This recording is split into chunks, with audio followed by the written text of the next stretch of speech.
Welcome to What Am I Modeling? I'm Dr. Tricia Pingel, and here's the truth that nobody's telling you. Your nervous system is broadcasting a frequency that everyone around you is picking up. My mission is to break this generational cycle of stress, burnout, and perfectionism before they destroy another generation's mental and physical health. What are you modeling to the world? Let's dive in. Hello, and welcome back to What Am I Modeling? Today, my guest is Dr. Toni Engram.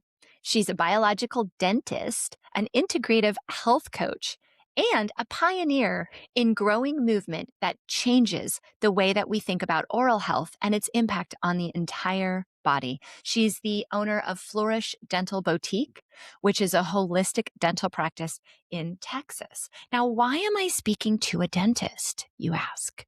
Well, number one, Dr. Toni made a shift from the more traditional dental practice to a more holistic dental practice when she started to struggle with autoimmune disease and had to take action against her health. And she found this amazing connection between the microbiome and inflammation. And that started to change the way that she looked at dentistry. So she switched it all up.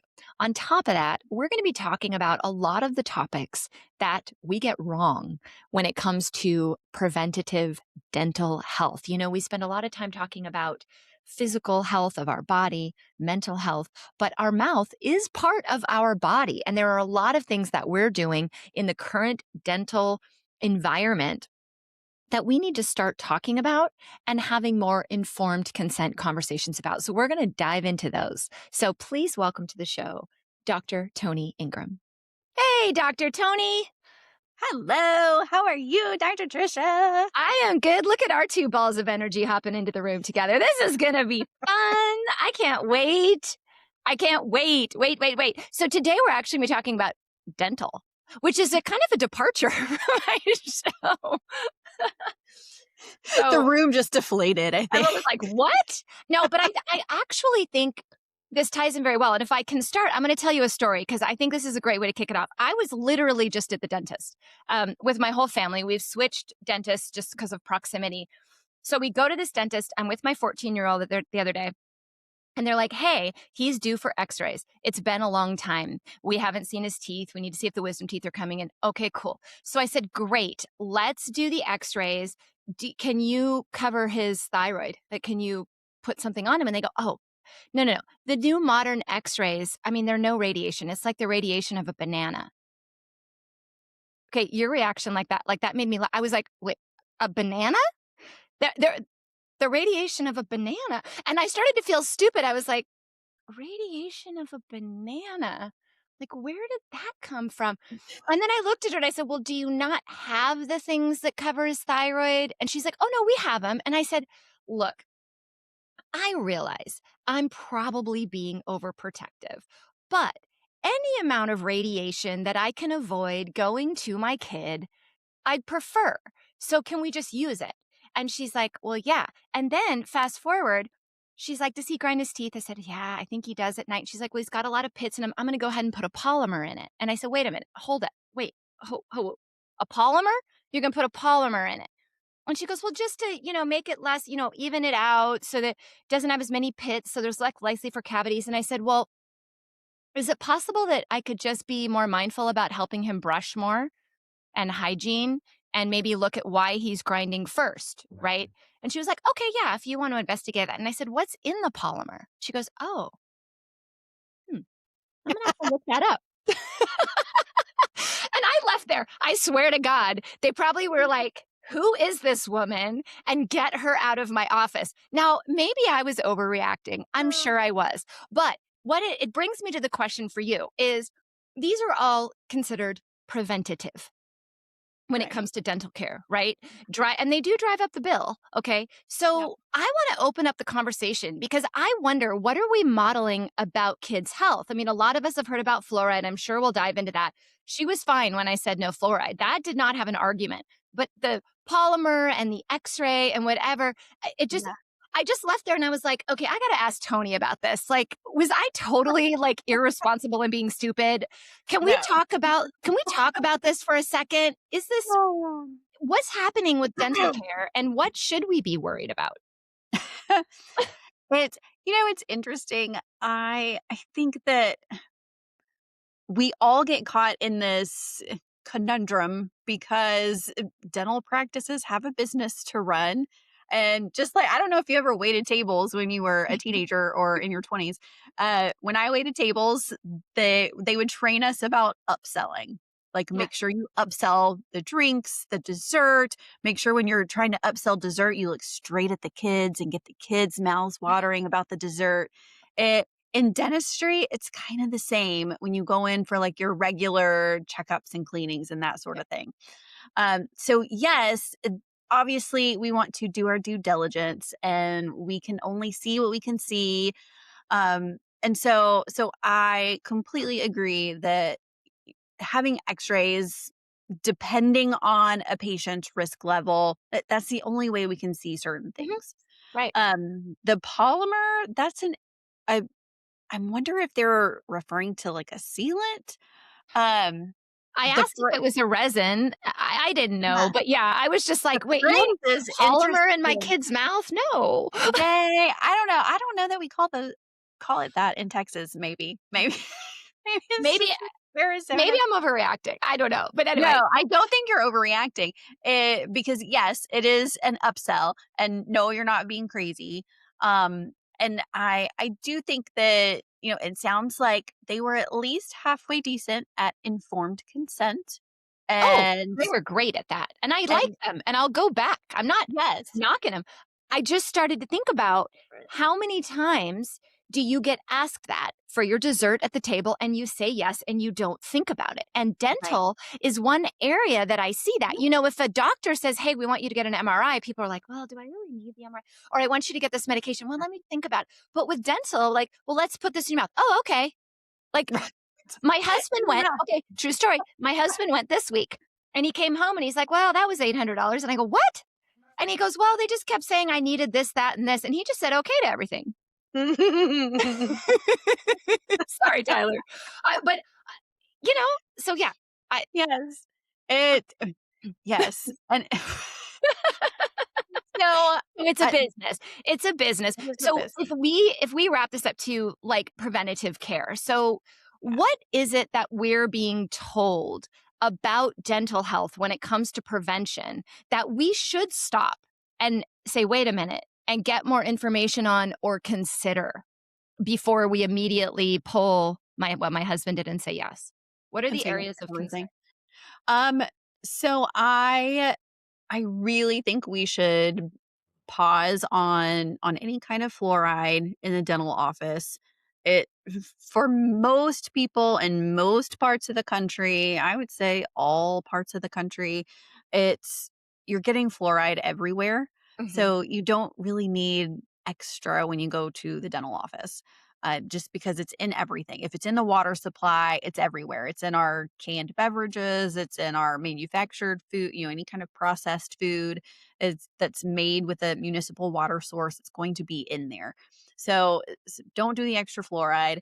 And the polymer thing again, I haven't heard the term polymer used. I mean, I know what polymer is, but but I'm assuming they're referring to some kind of sealant material, Yeah. a resin sealant. Um, Again, I say I don't really love that option for Mhm. prevention, especially for our kids.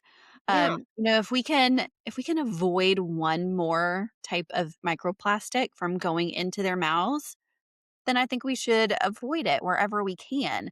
What really prevents tooth decay is having teeth that are intrinsically strong.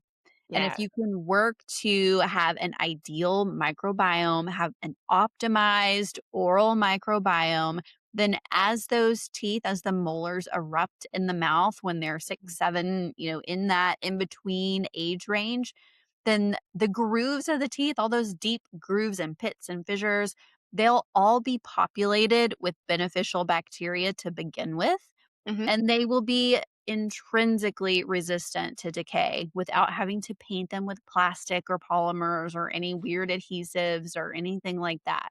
So that's really what we want to focus on is, instead of adding things that are more chemicals, more Hmm. plastics, more of the man-made stuff, what can we do to actually support our bodies to where it can do what it's supposed to do on its own? That's how we were designed. We were designed to be able to heal and to function. And so your teeth are the same way. How can we support our teeth to be intrinsically resistant to any kind of disease? Yeah, we don't think about that with dental that often. Mm-mm. We think about, oh, eat a clean diet for our cardiovascular system, get exercise for our cardiovascular system. We hear about the microbiome, starting to hear more of that for your health and autoimmune and all Yeah. of these things. But yet, this doesn't seem to have made it to the dental office when you are absolutely right. One of the questions I was going to ask you is I go to the dentist and I mean, I don't think the only time I've ever had a cavity was because when I was a kid, they put those things in my Mhm. teeth, like, I guess they were soft. I don't know. I was Uh-huh. 6, 7, I don't know. Yeah. And one of them started to come loose and stuff Uh-huh. was getting caught under it. And I mean, it was a Mhm. cavity barely because I did it without anesthesia. They were able to just quickly just scrape it. But, I don't have teeth that decay. I just don't. Where, there's others in my family where every time they go to the dentist, they have decay, but they say, I brush my teeth every day. I floss every day. So I think people miss the boat on that because they think that if they just brush and floss, that's enough. And Right. I think the dentists think that too. If you just brush and floss, it's enough. And then we'll just clean stuff up as we go. So Right. let's talk, if you don't mind, about the oral microbiome. Obviously, that connects to our microbiome in general, but let's talk a little Mhm. bit about that. And how does somebody start to pay attention to that? It's so fascinating because there are really all these different facets of health. So, yes, brushing and flossing is one avenue because we want to, your teeth are covered in a biofilm, Hmm. and biofilm is made up of this oral microbiome. It's cities and states and galaxies of bacteria that form this ecosystem on our teeth and oral tissue. Hmm. Everybody has a biofilm. Hmm. It's just, is it healthy? Is it not healthy? Is it staying nice and thin or is it not? Is it, super thick? Is it sticky? What are the Hmm. qualities of the biofilm? You Good. can change it throughout your life, because it can be very transient, and it is affected by, first and foremost, by who you're around when you're itty bitty, when you're tiny. Mhm. So the maternal oral microbiome will absolutely impact and educate your own oral microbiome. Hmm. Um, when you're a kiddo, when you're itty bitty, it changes really fast. Mhm. So day by day, you're exposed to different things, putting fingers in the mouth, crawling around on the floor, lots of changes really fast. It also means that if mom or dad or grandma that's babysitting, if whoever is taking care of baby isn't taking care of themselves, then all the kisses, all the blowing on food, all the sharing cups, you're going to transmit some kind of bacteria, whether it's healthy or not healthy. So, your first exposure to disease causing microbes is as an infant, and it's transmissible. It's from whoever your caretakers are. It's a Um, generational cycle. it absolutely is. Yes. Yeah. For sure. And then beyond that, then it's okay. Yes, diet is involved, gut health is involved, the timing of your food is involved. It's the pH of your saliva, the quality of your saliva. So we'll take people through a whole 3-month program to really dig in on those root cause issues because it is more than just brushing and flossing. Sometimes brushing and flossing is just 10% of it. And Mhm. then 90% is all these other things. So it really takes digging in and finding those root causes and making sure we optimize and tweak these other areas of health so that they have the best chance they can that their brushing and flossing works the way that it should. Yeah, it made me think of when you were talking about it, how we get so sterile, hand sanitizer, wash your Mhm. hands all the time, don't go near anyone, don't put anything in your mouth, don't do, we've moved away from letting children explore, right? Right. And have dirty hands, the germ theory, right? And Yep. as we moved through the pandemic, it was like everyone needs to be sterile. And I know that has an impact on the general microbiome. And I honestly thank you for reminding me that it has an impact on the mouth microbiome, because you're right. Like you go into a hospital to even visit a baby or whatever, everyone's got hand sanitizer. Like, is that a good thing or that would be a bad thing because it's not being able to get a lot of the flora then that's needed? Wouldn't that cause an imbalance in flora? Absolutely, it does. And that's one of the reasons too why you'll see a lot of the dentists who are online now, myself included, are really trying to throw up alarm bells about these antimicrobial alcohol-based mouthwashes. Ah, Um, let's open that up. Let's talk. because Yes. the mouthwash is real most mouthwash, like the bright blue, bright Mhm, green stuff that you see in the big box stores, stuff is really it's pretty analogous to Roundup in your mouth. mhm. Because it's really take if your mouth is a garden, which it is, if your mouth is a garden, mouthwash is really just taking this Roundup blowtorch to the whole thing. You're killing the good with the bad. There's a one particular mouthwash that's used in surgical care a lot, with a chlorhexidine based Chlorhexidine. mouthwash that is directly correlated with increasing your blood pressure, which is insane to me. It kills bacteria that helps your body produce nitric oxide. Yeah. So mouthwash is actually could be detrimental to heart health when it's Mhm. used incorrectly. Um, And they're now, yeah, using it to prevent heart problems, right? Because they're saying you have periodontal disease, use this chlorhexidine, it will keep you yes, from getting an infection in your heart, when in right. reality, it's the opposite. So we're being On lied to the on this. opposite. We are It, not modeling the right behavior on this. we're definitely not modeling the right behavior. Um, and it, but you know what? They are right.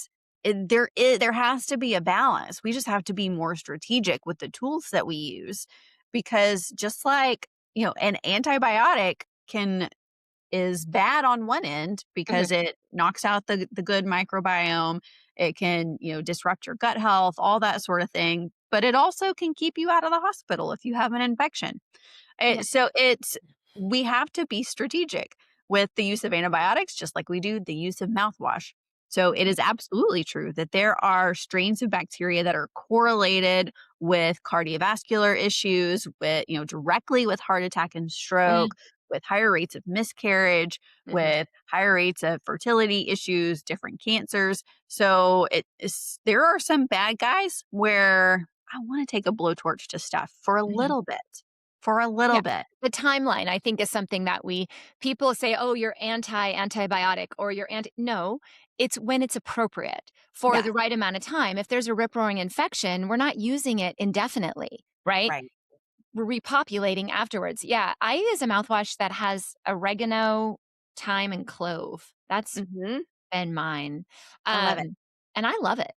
Yeah. And I don't really to be honest, I don't really use mouthwash that often just because Mhm. I don't really feel like I need it, but when I Yeah. need it, Yeah. that's the one I Yeah. use. My kids always say, "It doesn't taste as good as the blue one." I'm sure. I'm sure it doesn't. Especially with oregano and thyme. Those are pretty potent, flavorful essential oils. It has a little bit of peppermint in there. It's okay. It's not too bad. I don't mind it. I took my son for his wisdom teeth removal, and they send him home with an antibiotic and all these, an opioid, and I was like, Your child with an I'm opioid. like, Yeah. I'm like, he's 15 and he's fine. And I don't really see a reason to do an antibiotic either. Mm-mm. And that brings me to this idea. I even get asked every time I go to the dentist, are you someone that needs to take an antibiotic prior to dental work? So Mhm. From my understanding, I mean, I understand this may be used for somebody who has a rip-roaring infection, right? We don't wanna spread Right. things, but Yeah. on the whole, can you bust this myth? Do Yeah. we need prophylactic, preventative antibiotic dosing prior to dental work in a healthy individual? It is so, so rare for that to be indicated. Mhm. So rare. Um, and honestly, even I'm doing surgical procedures in my office. I do not routinely give antibiotics for surgical procedures.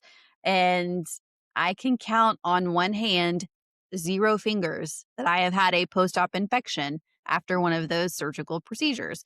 Yeah. Um, so I'm just really not concerned about it. We want to, again, we want to be careful, and when Yeah. it's indicated, but it's so rare that it's indicated. For joint replacements, no longer indicated. Like, this is from the American Heart Association, the American Dental Mhm. Association. It, your knee replacement, it is not indicated for you to do antibiotics for your dental cleaning or even your dental surgeries.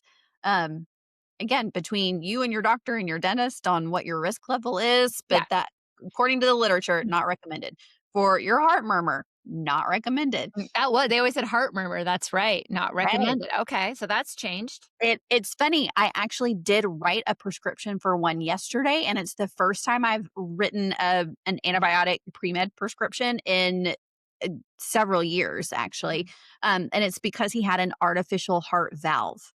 Yeah. So he had an actual valve replacement. He's got like a pig valve in his heart. That the American Heart Association is still saying the benefits outweigh the risk Mhm. of doing an antibiotic. And so we did, one dose of, 1 dose of amoxicillin, and that's what that patient was also comfortable taking. Like he wanted it also. Yeah. Um, but for most people after surgeries, I've had this debate with colleagues who are doing more surgeries than I am. I'm like, okay, show me in the literature again where this is that Yeah. you're preventing infections, and it's not there. Love So that I, you ask them that. I think it is totally fine that your kiddo may not have taken those antibiotics after wisdom teeth removal. Because again, we want to keep the area clean, Mhm. topically reducing the biofilm Mhm. is really the best way to go. It's the best way to prevent a post-op infection. So having a healthy patient to begin with, we had a Mhm. 15-year-old boy, perfectly healthy. Keeping the area clean, so salt water rinses, Mhm. things like that are great. And then for my more holistically minded patients who are on this track anyway, I'm sure you've got your full arsenal at home.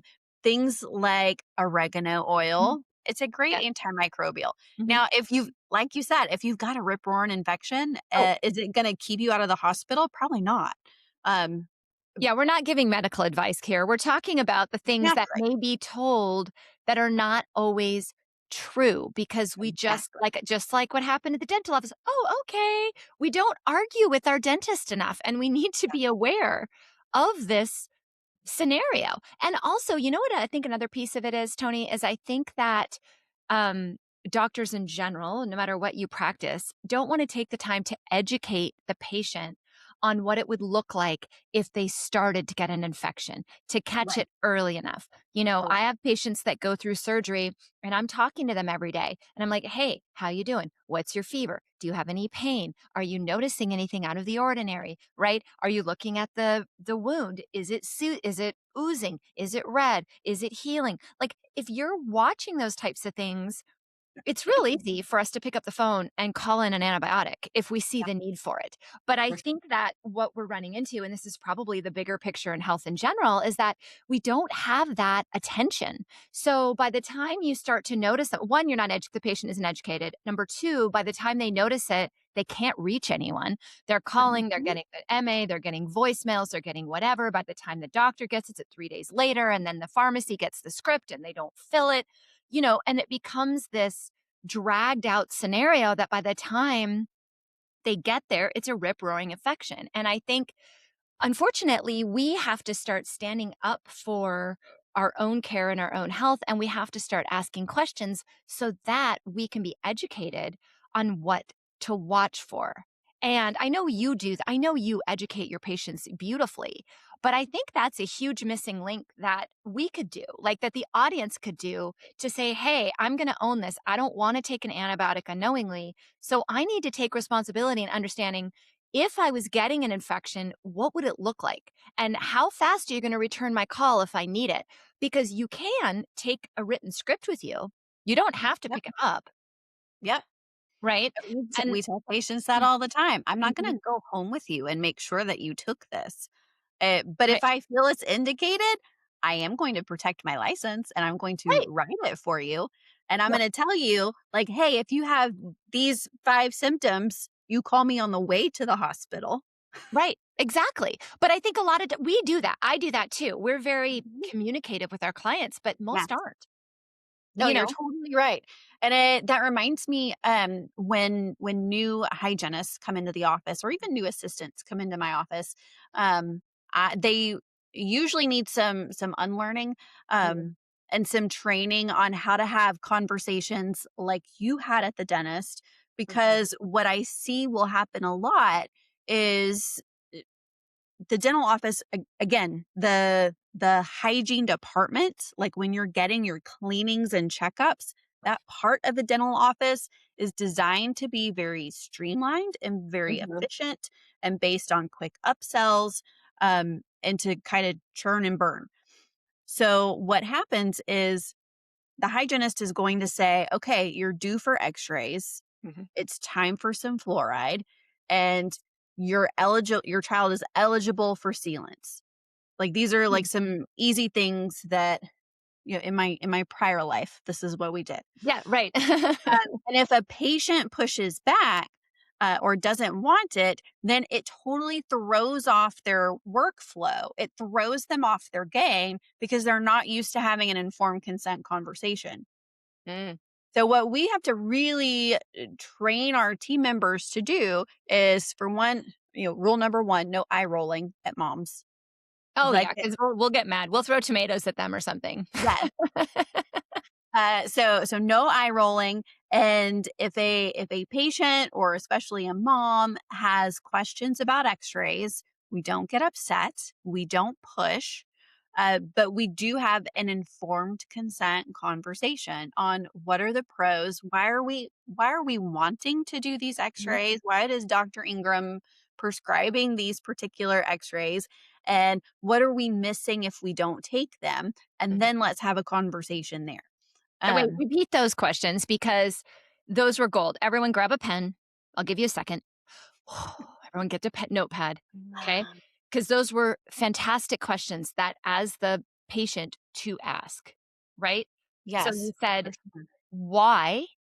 Why are we Why looking at do we them?" need these particular images? Why Mhm, am I, as the doctor, ordering these images? mhm. Um, What what will we see if we don't do them, or what are we missing if we don't do them? That's a are huge one. what are we missing? And then really another question is, where is there room for compromise? Because Mm, sometimes I'll get, especially my patients, mhm, because it's a holistic office, our patients are very holistically minded.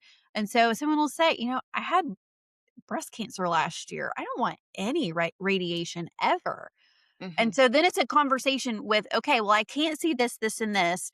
And also, I have to protect my license and mhm, practice according to the standard of care.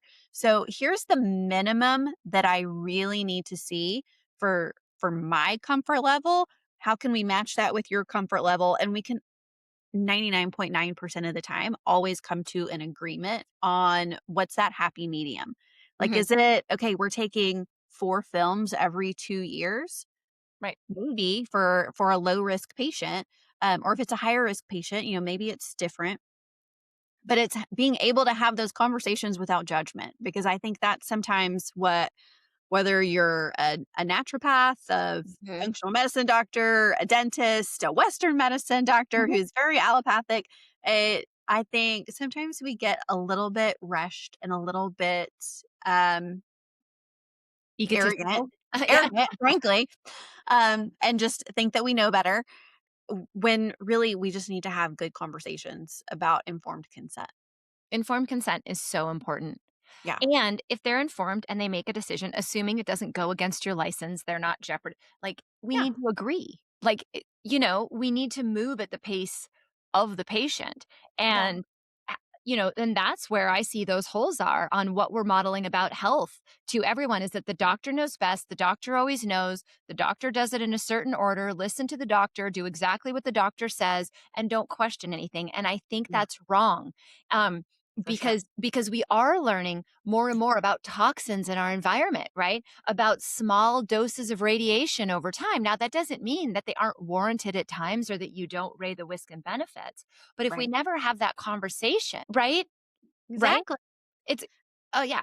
And just like the root canal conversation, if we Mm. pretend that root canals are always safe 100% of the time and that they always work, then we're not going to have the important conversations that we need to have about, okay, well, what is the risk?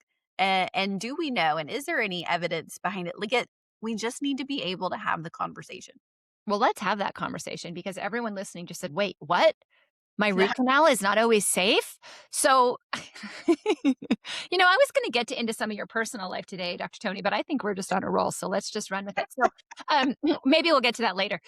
Why? Okay. So, do you know that I used to work for a dental company? I did their PR and their marketing, and in I my did not 20s. know that. In my 20s, that's what I did right out of when I graduated ASU. I went into marketing and I worked for a dental company, and they had part of their practice was general dentistry. There were like 8 or 10 offices, and then they had like over the time I was there, like 5 to 7 endodontic offices. So Hmm. offices that do root canals. Yeah. And so basically my job was to go to general dentists around the valley and get them to refer to the endodontist to do the root canal rather than trying to do it themselves. Right. Yes. Um, Yes. and so that was my job. And I was about 24 years old, I think. And Oh, oh yeah, it was fun. I mean, I learned a ton, right? And I bet. but it's interesting because their offices were busy. I mean, people were getting root canals all day long. So, Mhm. what is a root canal and how does it impact the body? And maybe thirdly, what types of questions should we be asking to decide if the risk is worth the benefit? So, a root canal is when the nerve of the tooth has become compromised for some reason or another. And there is a whole list. I've got a whole blog article on, when is this indicated, when is it not. Um, but when you do a root canal procedure or root canal therapy on a tooth, you are going through the top part of the tooth, the part that you can see, and Mhm. you're going with very teeny tiny little instruments called files, and you're going into the actual root canal of the tooth because it's like a tube in the Mhm. middle of the roots. Yeah. And that tube is where the nerve lies, and it's where the blood supply lies. The issue Ouch. is that yes, ouch. Um, the issue is that those main canals are where the biggest part of the nerve and the blood supply lie. But your tooth is actually like a sponge, especially in Mhm. the root structure. It's very spongy. Mhm. And so there are hundreds and hundreds and hundreds of little accessory canals that go out from the main canal in a root.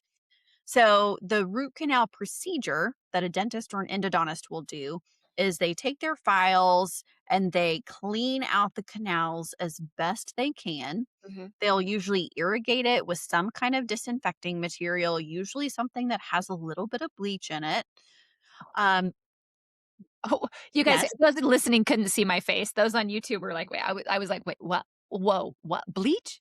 it does. It's a very dilute bleach because they need to Mm. oxidize the all the gunk that's in there and clean it out. Okay. Um, Once they flush it out, then they fill it with an inert type of material. It's kind of this rubbery, stretchy type of material called gutta percha, and they seal it all up. So they've essentially mummified the tooth. They've Mhm. removed the nerve. They've removed the blood supply to the tooth. Hmm. That means it's no longer painful. If this was a painful tooth before, it's no longer painful. Great, amazing. You can chew on it. It's still there. It's not really alive anymore, but it's still there and it's able to function in your mouth. It does, lessen the lifespan of the tooth. You're more likely to lose the tooth down the road, but you can keep it for a while.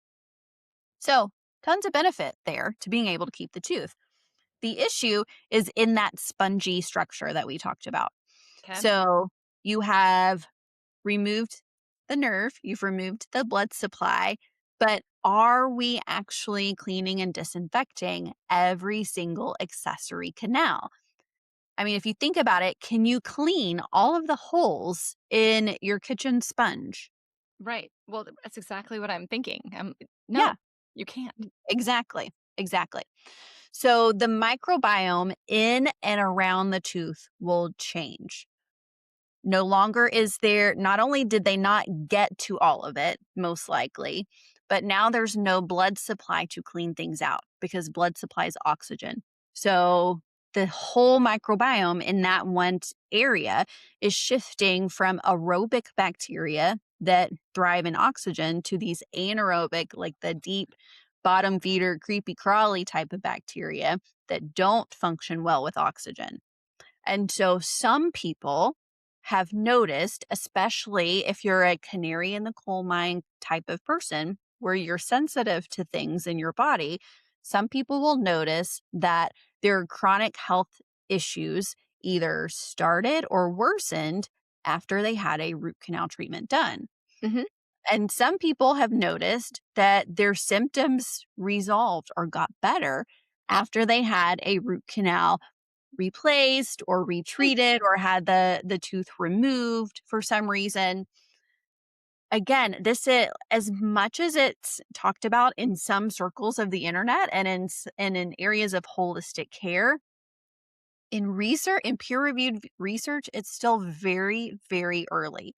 So the reason that most of my colleagues think that this is crazy town talk is because there's no peer-reviewed evidence to back this up yet.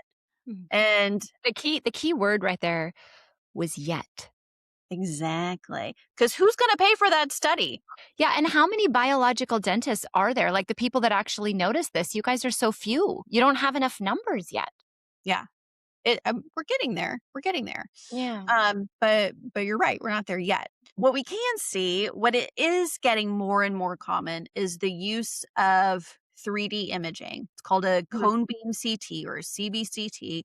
That is really the key because even in conventional dentistry, if someone can see better than just a normal x ray, if you can see in 3D and see that there is infection around the root of a tooth, Mhm. then you at least have some objective data to say, okay, this root canal is no longer serving you well. Like this Yeah. is an issue that needs to be addressed. And then obviously for biological offices, in my office, that we're trying to go much, much deeper when we're having to make these hard decisions. If Western medicine doesn't give us a clear answer, then we're guiding patients on here are the Eastern medicine philosophies. Here's Mhm. a tooth meridian chart. Here's what this particular tooth is connected to in the rest of your body. And no, this is not peer reviewed evidence. By the way, are the Eastern philosophies, the countries that have the Eastern philosophies and live by health on Eastern philosophy, do they have a lot of dental issues? Do we know? Oh, that's such a good question. I don't know the answer. I think unfortunately we've kind of infiltrated The all of dental those world? areas. Yeah. So We I need to do don't that study. I want to know. You look at the blue zones, right? When it comes to health, and you see that they have less risk of all these different diseases, but we probably don't look at their teeth. have their teeth specifically. That's a great question. Now I want to know too. I know. Let's find I do out. I'll know find out. that like uh, ancient cultures that aren't exposed to our diets, to Mhm. Western diets, have much, much better dental health than the rest of us do. Yeah. Um, Yeah. So I do know that, but the ones who practice Eastern medicine specifically, that I don't know as much. So I why think we've don't we poisoned everybody. I know. So why don't we pull the tooth instead of a root canal? Or is it the same situation no matter what? Because now we're removing the tooth, obviously, and then what do you put in place of it? Some sort of toxin of some sort. So, like, what's the argument on that? Because I'll be honest, if I ever get to a point where I need a root canal, hopefully I won't. Um, Yeah, but if I ever get to that point, I'm really gonna struggle with that. Like, even before what you just said, it yeah, really I would have struggled with it. So for why don't sure. people pull it? Some people do. And again, it goes back to good informed consent because there are so again, I have really great colleagues in biological dentistry or even in functional medicine and naturopath who will say the messaging is that all root canals are bad. And Right, I don't think that that's true either. I right. don't think we can take an all or nothing approach because of that very reason. Because once a nerve is infected or it's inflamed to the point that you're having that throbbing, horrible, can't sleep kind of pain. And I've had patients who have hurt so bad that they either wind up in the hospital or they are threatening different forms of self-harm just to get rid of the pain in the tooth. Yeah, It is horrible, horrible pain. Um, so it being able to have those conversations is so, so vitally important. But again, you're absolutely right. I was talking to a Chinese medicine doctor who did not have a clear-cut view because his view was that the tooth is so important for the flow of energy in the body that he preferred for his clients to have the root canal done instead of losing the tooth. It's going to be different for every person. Um, but again, some people do choose to lose the tooth, and that's the best way that we can make sure that the infection is completely gone is to remove the tooth, but that then has consequences too. Once the tooth is gone, the bone in that area will degrade and disintegrate to some degree. There's the aesthetic part of it. Is it in an area of the mouth where that's an aesthetic concern that a tooth is missing? Is it an area where the function is going to be a concern? Or is it an area where it's gonna be no big deal? yeah. I Sometimes it is a no big deal, and you just yank that thing and you're all good. yeah, yeah. Uh, So it's well, not all or nothing. it's not well, it's never all or nothing in anything. Right. Um, so how did you get into biological dentistry? Because you were originally not in biological dentistry, correct? Correct. I You was were in doing the upselling and the churning through and all the things you were talking about earlier, and then drill, fill, and bill, baby. and then one day you were like, "Wait a minute." So what was that day? What was that change for you? Well, I always found the drill, fill, and bill model not very rewarding for one. It was honestly, it was exhausting because patients would not listen to what I would have to say, and they would come back and they would still have more stuff going on, and, I didn't feel like I was getting anyone better because I wasn't. Mhm. I was really just a fancy tooth carpenter is kinda all I was. Um, but no, I in, 2011, I got pretty sick actually. I was working full time as an associate dentist while I was building my first practice from scratch, burning the candle at both ends, super stressed out. I had a toddler at home and started having really bad gut issues. Looking back, I had had issues before, like during pregnancy. I just didn't realize what they were. But now it really came to a head. And it took several months to get a diagnosis because doctors just wouldn't believe me. So finally, when I started bleeding out of my colon, they're like, "Oh, I guess let's take a look, I guess." It's sad that Um, it had to come to that. I know it is, but still, so I'm so, so lucky that I knew that particular issue was a huge red flag that I needed to get something done right away. Mhm, And I'm so, so glad they found it when they did because they found Crohn's colitis, mhm. and I had some pretty significant damage done. And so I got, the very standard answer to that was, "Here's what you got. I'm so sorry.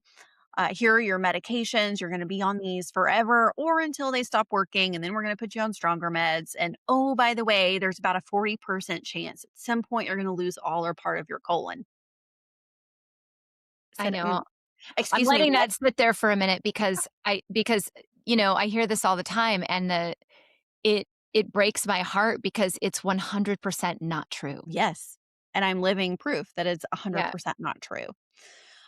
So I was a stubborn Southern girl, and that even though all of my family was in medicine and all I'd ever known was just do what the doctors tell you to do, I did both. I took the medicine because I was Mhm. scared not to. Hello, bleeding from my colon. Yeah. Took the medicine, but also just started doing as much research as I possibly could do because I just did not accept that I was going to be sick with this forever. Um, I, asked them straight in their face. I said, "What can I do to solve this? What do I need to eat?" And they're like, "Tony, your diet has nothing to do with this." Whoa. Wait, what? They said your diet has nothing to do with Crohn's disease, which is a GI disorder, which is what food runs through and where you absorb and in the intestine where you absorb nutrients. It had nothing to do with food. Right. So my accent might make me sound kind of dumb, but I'm not that dumb. So so did a little internet sleuthing, and while I was on the medications, and thank goodness the medications did put me into remission really quickly. So I had some bandwidth to actually do the Mhm. research, and I started feeling better. Yeah, I figured out what worked for me, what didn't, what were some of my triggers, and what weren't. Um, and so as I was feeling much better, I just kept seeing the correlations. Um, because Crohn's disease is all about dysbiosis and inflammation. Mhm. And I thought, man, I'm not getting anybody better at work. And all I do is deal with a dysbiosis and inflammation. And oh, by the way, the same body part, because Mhm. the mouth is the Yep. top part of the gut. I always say the same mucosal tissue, if it's pink, It it's is. connected. And so It's often people are like, all "Oh, the I have same tube. heartburn, my mouth is fine," or "Oh, yeah, I have dental stuff, but my colon is fine." How do we know Mm, that? It's the exactly. same Same tube tube. for sure. Same mucosa. Yeah. So like I said, thankfully was feeling much, much better. Um, I had a great OB for my second pregnancy who helped me wean off, again, great informed consent because I knew the pros, the cons, and we had a backup plan for if I did have a flare up. Mhm.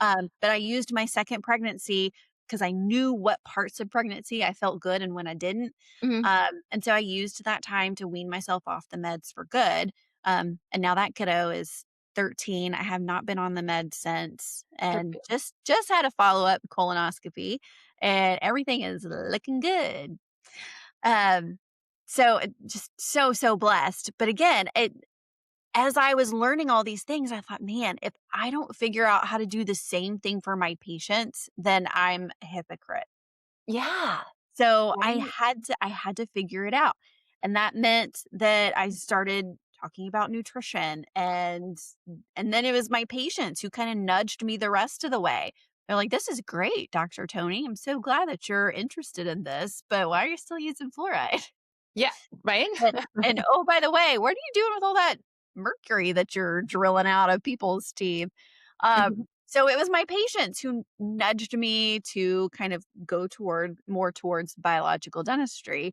Um, and when I could see that it is evidence based, that it makes good scientific sense, and that it really is just going beyond this germ theory of disease to Mhm. really looking at the terrain theory, Mhm. and knowing that if we can nurture the health of the terrain of the body, then everything gets better, including the mouth, including teeth. So I shifted the practice little by little, but finally decided I just couldn't work in the old insurance model. And I Mhm. sold that practice and then started from scratch, um, right in the middle of 2020 Yeah. when I did the same thing right at that Mm, timeline. What were we thinking? I so think fun. I think it was divine intervention at that time because I believe that many of us that had those shifts around that time, you know, our likelihood of failing during that time was really high. And Yeah. yet perseverance and something in our mindset just said, nope, we believe in what we're doing. We're going to double down. Our instinct said, we know we're going to prevail through this. We have to keep moving. And I think a lot of people, coming to my question about mindset, but a lot of people, when they have something happen, a health problem where they're given an answer that they know, they're like, that doesn't sound right. That doesn't sound right. But they don't question it. Or, something happens in their life, something happens in our world, like a pandemic, where everything's changing and everything's moving, and you have an option to move forward or fall back. Yeah. So, how did you I mean, you're a very chutzpah, sparky person, so maybe it's just your personality, but how did you just say, "No"? Like, was it a mindset shift? Was it just trust in yourself? How did you move forward to actually take this? Because that experience, as you know, catapulted you to actually save people, help people, improve people, and it would have been a lot easier to just not do that. It would have been easier just to For keep sure. grilling people and upselling and drive your BMW and get your big car and go about your life and on the outside look really successful. So, what was it that made you actually commit to doing something different and run with it? Ah, man, I wish I could take all of the credit, but I cannot. Um, for one, I wasn't very good at the business part because I didn't believe in it because I didn't feel like I was helping people. I just wasn't very good at making money in the old practice. Like, and it's I did spend more time with my patients, and so we ran just super thin margins, there wasn't a lot extra, so it was not just this bang up amazing practice, for one. So I was not driving the BMW, I was driving a Toyota. But if you would have just ignored your instincts and you really were like, "You know Yes, what? I'm just gonna give in. I'm just gonna learn how to sell. I give up. I'm right. just gonna upsell. I'm not gonna care anymore," right? If you didn't care anymore and you just did the job, you would Oh, have, yeah. Yeah. right? Yeah. You Oh, for decided sure. to care, Yeah. which is a I risk.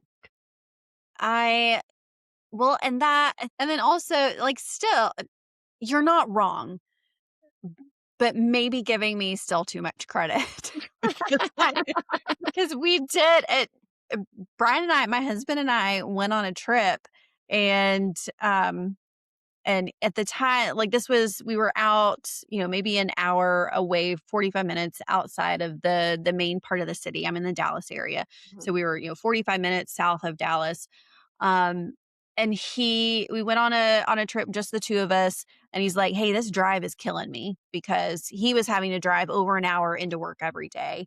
Mhm. Um, and he was like, "And oh, by the way, if you really want to do this holistic thing and do it right, you need a practice that's closer into the city. You're not going to do it here." He's like, "We really need to move." Um, and so that was not a fun thing for me to think about because I don't like change very much. I'm the stable, even keeled one. He's more the adventurous one. So I begrudgingly agreed to move. And and then it was like, okay, I guess he's right. Dang it.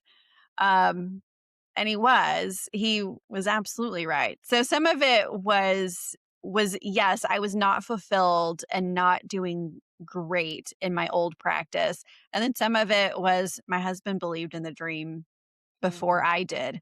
And so it was him seeing that in me that was the nudge that was needed to then sell the practice, start Mhm. again. Not that that was easy because he's like, "Oh, yeah, just sell the practice, start another one." And it's like 2 years for that process to happen.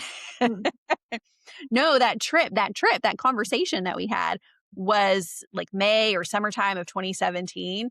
And again, didn't open the new practice until June of 2020. So that's how long that little arc took. Wow. It was me commuting back and forth for a year, getting the practice where it was in a place where I could sell it.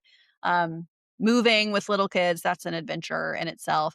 So it wasn't like it was instant, like the adventurous CEO type is like, oh yeah, just sell it. But it was commitment, and you did do it. And I I had the pleasure of interviewing your husband. For anyone who haven't heard who has not gone back, it's from season 1, Brian Ingram. Such a lovely human. He is. Thank you. I really enjoyed my interview with him as much as I enjoy talking to you as well. The 2 of you together, I mean, we should just have parties every weekend. We would have a great We time. should. We'll just get Yes, together. I'll just yeah, even though we're in different states, it's okay. We'll do it it's okay. virtually. So I could keep going on with you forever, but before I know I've been holding you here for a while, but I did have a question that came up that I wanted to ask you just because Yeah. I'm in stress, right? And I'm on a mission to break generational cycles of perfectionism, burnout, and health decline because I do believe that we are running at too high of level of stress hormones all the time, and it's having a very, very distinct impact on our physical health. But one question I've never really circled around or really talked about that I'd like to ask you is how do those stress hormones and this on the go lifestyle actually impact our teeth? Oh yeah, it's actually huge. Areas where I see it most commonly are in gum health issues. You know, if somebody has new inflammation that's not related to hygiene, you know, if it's not related to brushing and flossing, then usually our first question is, you know, what's been going on lately? What's your stress level like? How are your hormones doing? Mhm, How's your sleep doing? mhm, Um, all related to stress. mhm, Um, but the gum tissue is where it will show up first. Another area is, you know, any kind of airway or sleep issue. mm. There is a stress component, not like a life circumstances type of stress, Yeah. because we can see evidence of sleep apnea and sleep disturbance, these respiratory disturbances. There are very clear signs of that we can see orally. You know, grinding wear on the teeth, scalloped borders of the tongue, a small airway, again, inflammation in the front gum tissue that looks like they're mouth breathing at night. All of these things give us clues because if they're not sleeping well at night, especially if you're being aroused at night, you know, Mhm, while you're, you know, interrupting your sleep, then absolutely your cortisol is going to go up mhm, because oh, you're not breathing. So that's physiologically stressful. So your stress hormones go up, which makes it, you know, your insulin gets out of whack, your blood sugar gets out of mhm, whack.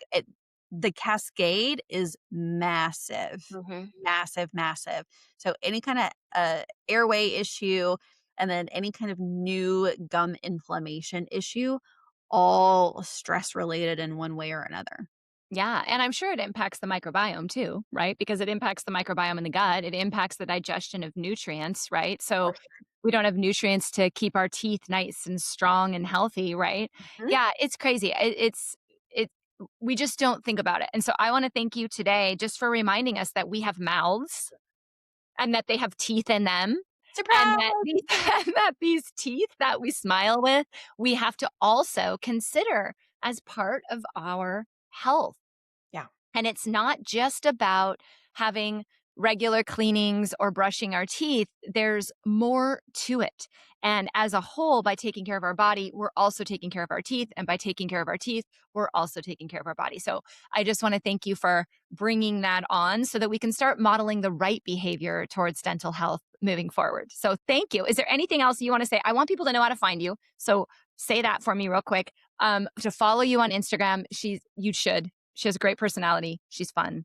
So if you like my feed, you'll probably like hers.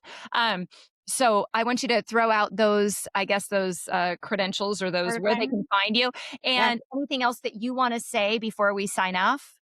absolutely. So, you're right. Probably Instagram's my most active channel. So that's at Dr. Toni Engram on Instagram. On YouTube, you can find me at Your Holistic Dentist on YouTube. And my practice is in Richardson, Texas, just right outside of Dallas. And then we've got another location coming this summer in Frisco, Texas. So we will be, spreading out in the Mhm. Dallas Fort Worth area. We have lots of people that travel. So if you're in Arizona or anywhere else in the country, we'd love to have you. We'll help set up your hotel and all that good stuff. Give you some good Southern hospitality. Great. But our website is www.flourish.dental. You can find us there.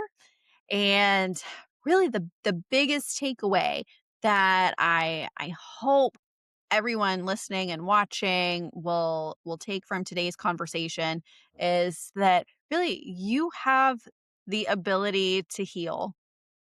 That's really it. It is in you. We are designed to heal. So just be encouraged. Know that you can take your health into your own hands and to get that informed consent. Yeah. Have that conversation. Yes. Yes. Have the conversation. Well, good. Well, it has been an absolute pleasure spending time with you, Dr. Toni. Thank you Always. so much. And make sure that you give Brian a big hug for me as well. And Sure. I'm sure that I will see you soon because, I Yes. keep in touch with you because you're one of the good ones. So, Oh, all same. right. Well, see you all next week.